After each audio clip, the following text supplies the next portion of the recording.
ఈరోజు మెంతికూర పప్పు ప్రిపేర్ చేస్తున్నాను. మెంతికూర పప్పు చాలా టేస్ట్గా ఉంటుంది కదా. మామూలుగా అయితే చిరుచేదుగా ఉన్నట్టు అనిపిస్తూ ఉంటుంది, పిల్లలు సరిగ్గా తినరు. కానీ ఇప్పుడు నేను చేసే పద్ధతులు చూడండి, చాలా టేస్ట్గా ఉంటుంది. ప్రిపేర్ చేసేద్దాం. పప్పు ఆల్రెడీ ఉడికించి పెట్టుకుంటున్నాను. నేను ఈ యొక్క పద్ధతిలోనే చేస్తాను. నేను ముందుగా పప్పు ఉడికించి పెట్టుకుంటాను.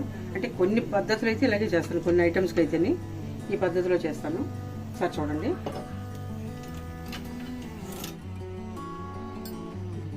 నేను ఈ చిన్న టీ తాగి గ్లాస్ తోటి కందిపప్పు తీసుకున్నాను. ఇది 100 గ్రాముల కన్నా తక్కువే ఉంటుంది. ఇది ఒక పెద్ద కట్ట మెంతికూర తీసుకున్నాను. స్టవ్ వెలిగించి బాండీ పెట్టుకుందాం. బాండీ పెట్టుకుని ఆయిల్ వేసుకుందాం. 3 స్పూన్లు ఆయిల్ వేస్తున్నాను. ఆయిల్ వేడెక్కిన తర్వాత ఉల్లిపాయ ముక్కలు వేసుకుందాం. ఒక చిన్న ఉల్లిపాయ కోసాను, ముక్కలు కోసి పెట్టాను. ఉల్లిపాయ ముక్కలు వేగుతున్నాయి. సగం వేగితే సరిపోతాయి, పూర్తిగా వేగక్కర్లేదు.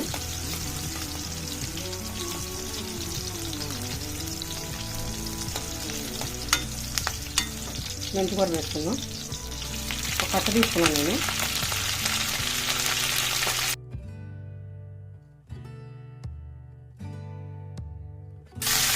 మెంతికూర ఈ నూనెలో బాగా వేగాలి.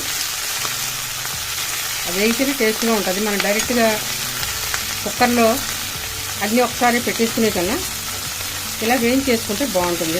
చాలా టేస్ట్గా ఉంటుంది ఇది.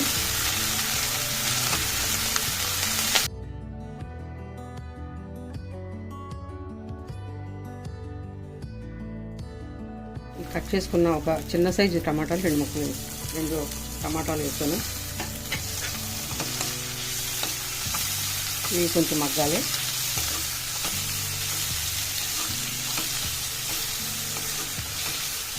కొంచెం ఉప్పు వేసుకుందాం.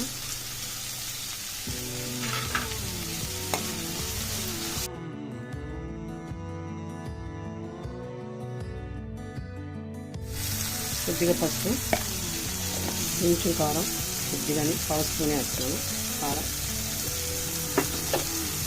వేసి ఒక నిమిషం వేగనిచ్చి చింతపండు కొద్దిగా తీసుకున్నాను. ఒక చిన్న నిమ్మకాయ సైజు తీసుకున్నాను.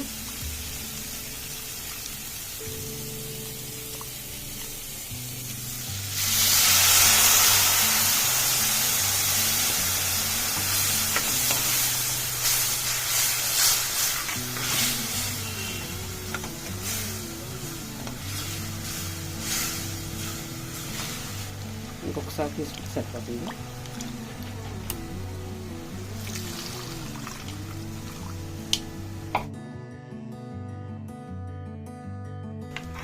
ఇది ఉడకాలి, కొంచెం వాటర్ కూడా పోసుకుంటాం.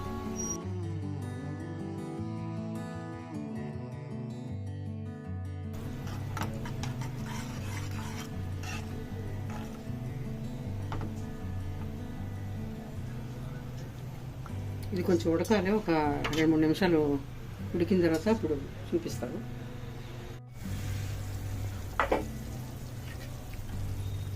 ఇది బాగా ఉడికింది. మెంతికూర, టమాటా, ఉల్లిపాయ అన్నీ ఉడికినాయి. చింతపండు కూడా ఈ పచ్చివాసన పోయేటట్టు ఉడికింది ఇందులోని. ఇప్పుడు ఇందులో పప్పు వేసుకుందాం.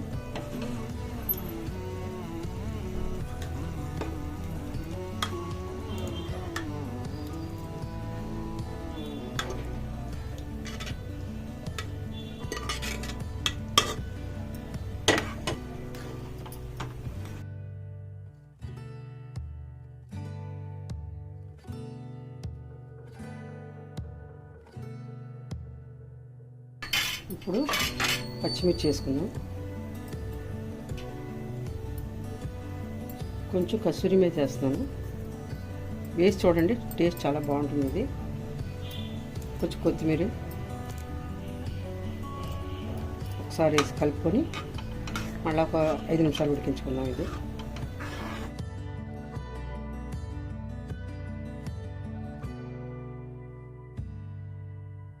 అయిపోయి వచ్చింది. పప్పు తాలింపు పెట్టుకుందాం. ఇప్పుడు కరెక్ట్గా వచ్చింది. ఇప్పుడు ఈ టైంలో కొంచెం ఒక స్పూన్ నెయ్యి వేసుకుందాం. నా వీడియోస్ అన్నీ మీకు నచ్చినట్లయితే కనుక లైక్ చేయండి, షేర్ చేయండి, సబ్స్క్రైబ్ చేయండి.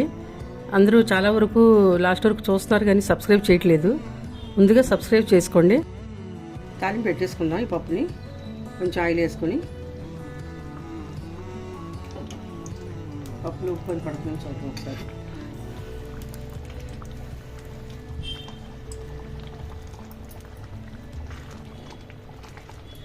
అన్నీ సరిపోయినాయి. ఇంకా తాలింపు పెట్టుకోవడం. తాలింపుకి ఆవాలు, జీలకర్ర, మినప్పప్పు, శనగపప్పు,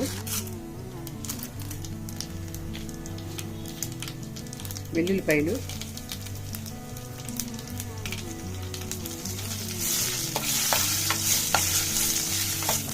ఎల్లిపాయలు వేగిన తర్వాత ఎండుమిర్చి, కరివేపాకు,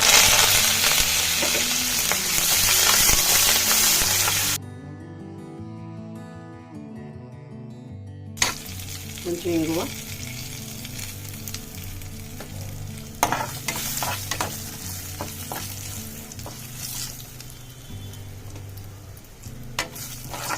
బాగా వేగింది. ఈ తాలింపు ఇందులో వేసేసుకుందాం.